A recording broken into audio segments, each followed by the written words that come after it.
Hello everybody, my name's Addy. I'm Jerry. I'm Isaac. I'm Caleb, and today we're going to be talking about the French Revolution. While making pizza. I'm gonna add 1 tablespoon of honey to this 1 1/3 cup of water. And this represents the French debt that they accumulated over the centuries. After the 7-Year War, the French economy declined by having financial disturbance in the sugar industry. And on top of that, there was a drought, and the French had to take major loans up to 1.3 billion US dollars, doubling the debt they already had. So the French increased taxes that was left onto the poor and dissatisfied the people. Despite all of this, 12 years later, the French was in another war called the American Revolution. It was another $1.3 billion in cost. The French thought defeating the British out of vengeance would fix their relations with Britain. In result, the French raised taxes to cover the debt, and the people were not happy once again.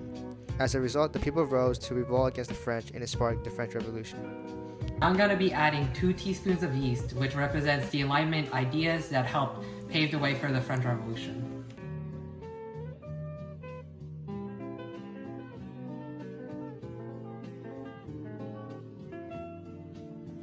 Absolutism was a political form where the king had complete control over the government. This complete control of power opposes the Enlightenment beliefs that helped peasants in the third estate overthrow the king. The Enlightenment beliefs and thinkers helped the third estate realize that King Louis XIV did not protect their natural rights. Baron de Montesquieu was an important figure for the French Revolution because he opposed the absolute power that King Louis XIV had. Voltaire was another important Enlightenment thinker who criticized the ancient regime, influencing many common people in the 18th century to oppose the standing government. These Enlightenment thinkers represent the yeast because of how their beliefs help the third estate believe in their own abilities and give them the idea to overthrow. In a different bowl, I'm going to add 3 cups of flour, which represents absolutism, which made the people want to revolt.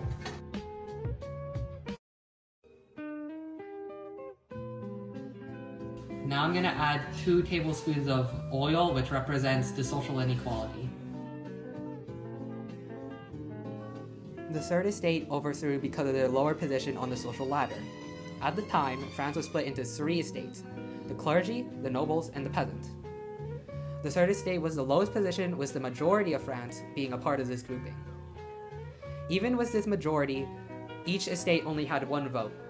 The first and second estates would always vote together, with the majority of France being controlled by the minority, with the 2 estates voting for laws that would only benefit the 2 of them instead of compromising for everyone. This social inequality became the basis for the third estate to want to revolt against the powerful. The social inequality that the third estate faced represents the oil and the dough, showing how the third estate fought for a more equal social structure, like how the oil in the pizza creates a stronger structure for the crust.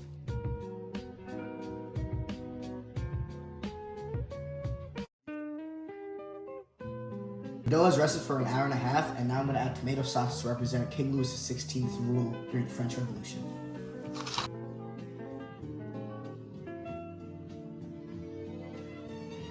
Louis XVI ruled from May 10, 1774 to September 21, 1792, and was commonly indecisive when it came to enforcing rules and dodging the responsibility of being a king.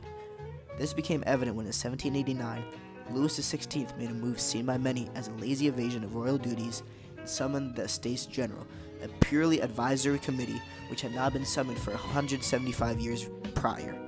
Rather than independently leading France through their financial crisis, he outsourced the committee in hopes to solve the problem he himself could not answer. Alright, next up, I'm going to add cheese to represent the economic crisis of France. King Louis XIV spent a bunch of money on the construction of the Palace of Versailles, which left France in critical debt that later King Louis XVI tried to fix by imposing new taxes onto their people. However, these taxes ultimately failed due to the unfair system where the clergy and the nobility paid near to nothing, leaving the starving third estate to pick up the rest of the bill.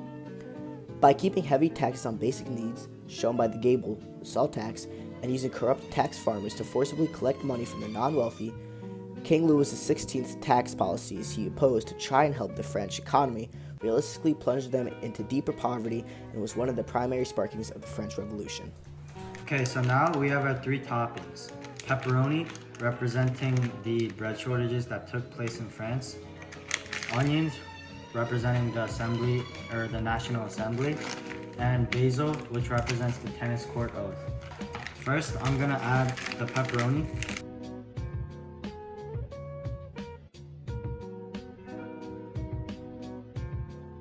The king, influenced by economists, made attempts to force agricultural prices to be based on supply and demand.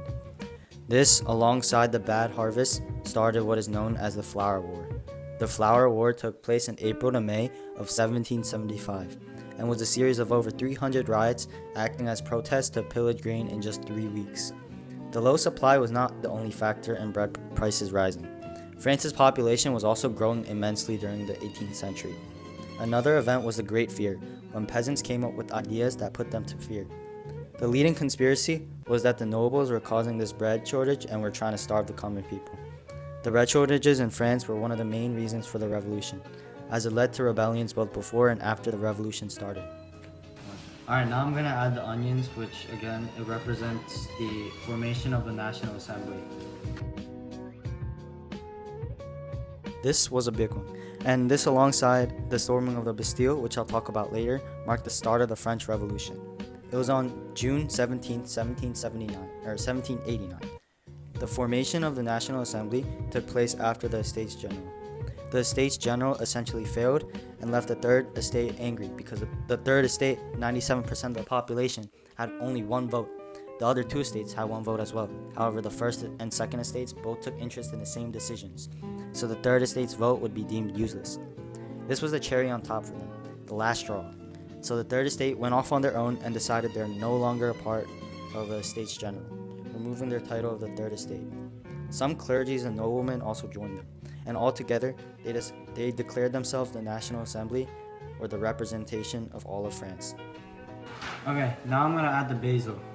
This is the final and last step. This represents the tennis court oath. The tennis court oath was when the National Assembly swore not to disassemble or adjourn until they had made a constitution for all of France. And this directly opposed the standing absolute monarchy in France during that time, because absolute monarchies don't have constitutions. That's not a thing of monarchies. And this led to the development of the Declaration of Rights of Man and Citizen and the French Constitution. These three toppings also represent the ancient regime, which was the state system that they used during that time. The pepperoni represents the First Estate because it has the strongest taste, obviously. You feel it immediately once you eat the pizza. And the First Estate was alike because they had the most influence over France during that time. Next is the onions. They represent the Second Estate, and this is because the onions, they're not as strong as the pepperonis, but oftentimes it's flavorful enough for you to feel it. The Second Estate was also not as strong as the First Estate, but they also had a lot of influence over France, especially the Third Estate. Now, the basil is the final and Third Estate because it has the weakest taste. Once I bite into that pizza, I'll barely be able to taste it. And it's the same for the Third Estate. They had almost zero influence over France during that time. Now I'm going to preheat the oven to 500 degrees, representing how long it took for the French to actually revolt.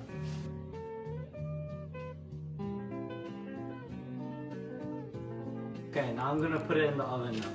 And this is the triggering event, which was the storming of the Bastille. The pizza being cooked in the oven is the triggering event, and it represents the storming of the Bastille.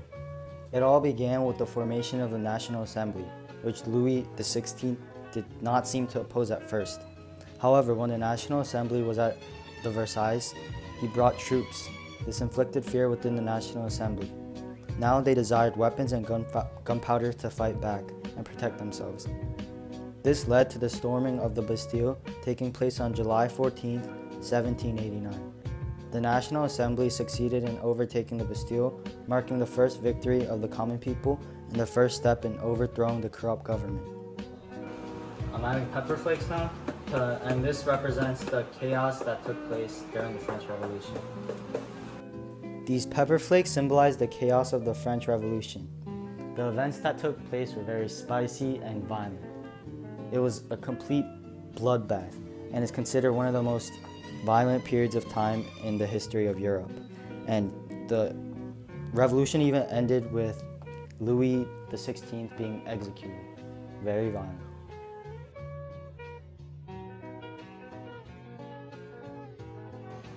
I'm Isaac and I'm gonna be trying this pizza.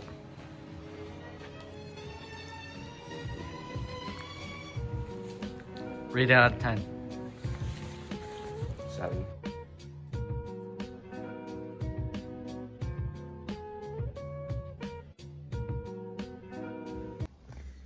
I think you can use your hands now. No. So now I'm gonna add 8 teaspoons. So first I'm gonna start making the dough. I'm gonna add 200 flour. So first I'm gonna start making the dough. I'm gonna add 200 cups of flour. Pepperoni represents the first estate because it has the strongest taste, and it's the real Redo. These 3 toppings also represent the ancient regime, which was the estate system that they used to structure their social. Oh, we do.